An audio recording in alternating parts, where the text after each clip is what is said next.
주연 배우의 큰 부상으로 인해 어쩔 수 없이 개봉이 늦어져 버린 메이즈 러너 시리즈의 마지막 영화 데스큐어가 개봉했습니다. 근데 이 영화는 전편의 내용을 모르면 보기 어려운 구석이 있더라고요. 그래서 준비했습니다. 메이즈 러너 데스큐어 보기 전 시리즈 설정과 주요 인물 간단 정리 바로 시작합니다. 메이즈 러너 시리즈는 기본적으로 뜀박질하는 아이들의 이야기입니다.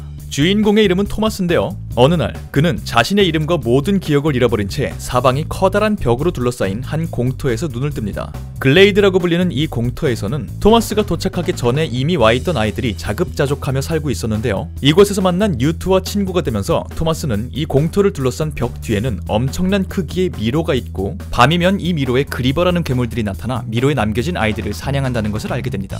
그리버에게 공격을 당하면 공격적으로 변하다가 좀비처럼 변하고 말죠. 이 공포의 미로를 탈출하기 위해 글레이드에서 가장 강한 아이들이 열심히 달리며 미로를 탐험하는데요. 이 열심히 달리는 아이들 중에 민호가 토마스와 교감을 하기 시작합니다. 토마스는 주인공이기 때문에 주제넘게 민호와 함께 미로를 뛰기 시작하고 역시 주인공이기 때문에 다른 아이들이 3년 동안 찾아내지 못했던 탈출의 가능성을 찾아냅니다. 그리고 그때쯤 또 한 명의 아이가 글레이드에 등장하는데요. 트리사라는 이 아이는 토마스를 기억하고 있는 듯 보였고 안 그래도 돌발 행동을 일삼던 토마스로 인해 글레이드의 분위기는 심상치 않아집니다.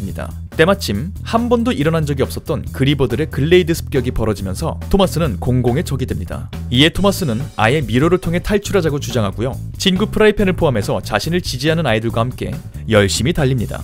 그리고 주인공과 함께 움직이면 언제나 길이 있죠. 아이들은 미로에 들어가자마자 미로를 탈출하고 연구실로 보이는 곳에서 한 영상에 등장하는 페이지라는 인물로부터 놀라운 사실을 알게 됩니다. 이 미로는 위키드라는 조직이 세운 거대한 실험장이었습니다. 자연재해로 지구가 멸망한 후 플레어라는 바이러스가 인간을 습격하는데요. 이 바이러스에 노출되면 크랭크, 그러니까 좀비처럼 변합니다. 이 바이러스의 면역력을 갖고 있는 아이들이 극소수 있었는데요. 위키드는 이 아이들을 모아 다양한 실험을 하면서 치료제를 개발하려고 하고 있었던 조직이죠. 그리고 토마스와 트리사는 위키드의 일원이었습니다.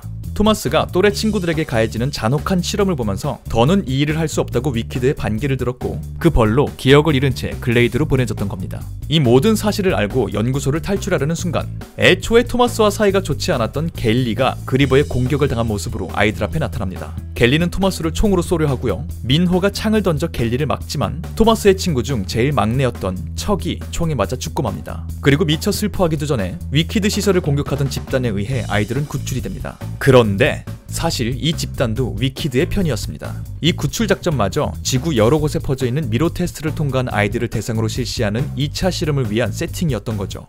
2차 실험에서 아이들은 치료제 실험을 위해 피를 제공하며 산송장이 되고 있었습니다. 아이들을 구해준 줄 알았던 젠슨이라는 인물은 사실 페이지 밑에서 일하는 사람이었죠. 이 모든 사실을 또 알게 된 토마스는 새로 알게 된 친구 아리스까지 팀에 껴서 또 열심히 달립니다. 그리고 중간에 바깥 세상 곳곳에 퍼져 있는 크랭크들의 존재를 목격하고 또 열심히 달립니다.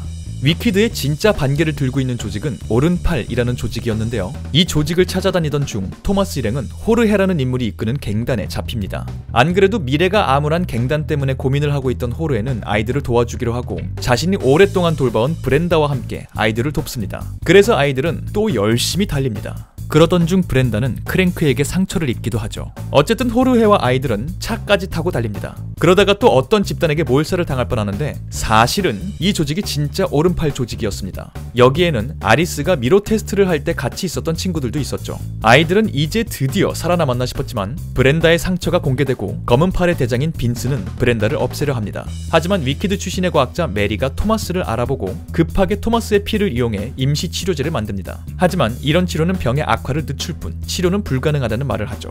그래도 어쨌든 아이들은 드디어 새로운 삶을 살게 되는 듯 싶었지만 그 누구도 예상 못한 시점에 여주인공이자 토마스와 행복하게 살 줄 알았던 트리사가 모두의 뒤통수를 때립니다. 어느 순간 모든 기억이 돌아왔던 트리사는 사실 인류를 구하기 위해서는 위키드의 잔인한 실험이 어쩔 수 없다는 데 동의하는 사람이었고 검은팔의 은신처를 위키드에게 알려주었던 것이죠. 검은팔 조직은 위키드의 습격을 받게 되고 메리는 총에 맞습니다. 아이들은 격렬하게 저항하지만 민호를 포함한 몇 명의 아이들이 다시 위키드에게 잡혀가고 맙니다. 철저히 망가진 오른팔 조직. 빈스는 다시 어딘가로 숨어들어가 조직을 재건하자고 말합니다. 하지만 주인공 토마스는 영웅처럼 어딘가에 올라가 말합니다. 도망치는 건 지쳤어. 이 모든 걸 끝내겠어. 나는 아바 페이지를 죽이겠다. 그리고 너무나 주인공스러운 그의 연설에 산전수전 다 겪은 빈스는 반해버립니다. 그리고 이어지는 질문. 그래서 너의 계획은 뭐야? 이 질문에 주인공 토마스의 눈빛이 반짝거립니다. 그리고 영화가 끝납니다. 네, 이러고 3편이 이어질 거예요. 네, 간단하게 메이즈 러너 데스큐어를 보기 전 여러분이 알면 좋을 영화의 설정들과 주요 등장인물들을 정리해보았습니다. 부디 이 영상이 영화를 보러 가시는 많은 분들께 도움이 되는 영상이었길 바라며 저는 다음번 다른 영상으로 돌아오도록 하겠습니다. 감사합니다.